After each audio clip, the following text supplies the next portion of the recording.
মাদকের ক্যারিয়ারগুলি ধরা পড়তেছে, কিন্তু গডফাদারগুলি এখনো ধরা পড়তেছে না। কোনো চাঁদাবাজকে ছাড় দেওয়া হবে না, সে যত বড় লোকই হোক এবং যত প্রভাবশালী হোক না কেন, তাকেই ছাড় দেওয়া হবে।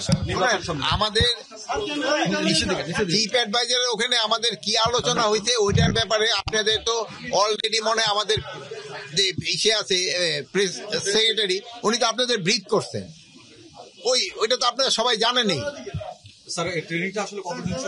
আমাদের যে ট্রেনিংটা, পুলিশের যে ট্রেনিং, এটা আমরা অগাস্ট মাস থেকে শুরু করবো। আর কতদিনের টাইম ফ্রেম আসলে ধরা হচ্ছে? কিসের এই ট্রেনিংটা কতদিন ধরে চলবে? ট্রেনিংটা তো ধরো এক ব্যাচ যাবে, আরেক ব্যাচ আসবে, এক ব্যাচ যাবে, আরেক ব্যাচ আসছে ইলেকশনের আগ পর্যন্ত। রোজকার সাধারণ খাবার এখন হবে অসাধারণ। প্রাণ স্বাদের মশলা, স্বাদ বাড়ায়, ঘ্রাণ ছড়ায়। এসপি ওসিতে পরিবর্তন, এটা তো কন্টিনিউয়াস হইতেই থাকতেছে, এটা হইতে থাকবে, এটা সবসময় পোস্টিং হইতেছে। নির্বাচন কেন্দ্র করে হবে কিনা সেসব আপনারা হইলে দেখতে পারবেন। এখন থেকে প্রস্তুতি হলো, আজকে হলো আমরা প্রস্তুতি নিতেছিলাম, যেটা জিজ্ঞেস করেন না, এটা মাদকের ব্যাপারে। যে মাদকটা কিন্তু আমাদের সমাজে যেইভাবে রন্ধে রন্ধে ঢুকে গেছে, এইটাকে কিভাবে বন্ধ করা যায়। এই জন্য আমরা কক্সবাজারও আপনারা জানেন, আমরা বিরাট একটা হাই কমিটি গিয়েছিলাম এবং তাদের যে অ্যাচিভমেন্টটা কি এইটা দেখার জন্য। এখানে দেখা গেছে যে ওখানে যাওয়ার পরে আমাদের কিছুটা সুফল আমরা পেয়েছি।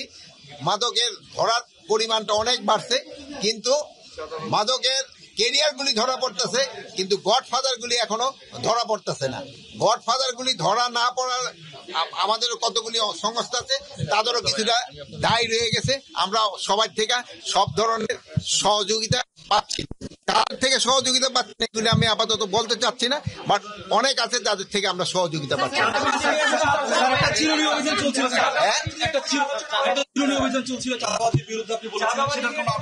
চাঁদাবাজির অবশ্যই হচ্ছে, আপনারা তো বড় করে রিপোর্ট দিচ্ছেন না। গুলশানের কিন্তু চাঁদাবাজকে আমরা ছাড় দেই নাই, গুলশানের চাঁদাবাজকে ধরছি না। কোনো চাঁদাবাজকে ছাড় দেওয়া হবে না, সে যত বড় লোকই হোক এবং যত প্রভাবশালী হোক না কেন, তাকেই ছাড় দেওয়া হবে। যদি কোনো আমি তোমার কাউকে ছাড় দেওয়া হবে না, যে যত পরিচয় দেওয়া হোক না কেন, তাকেই ছাড় দেওয়া হবে না।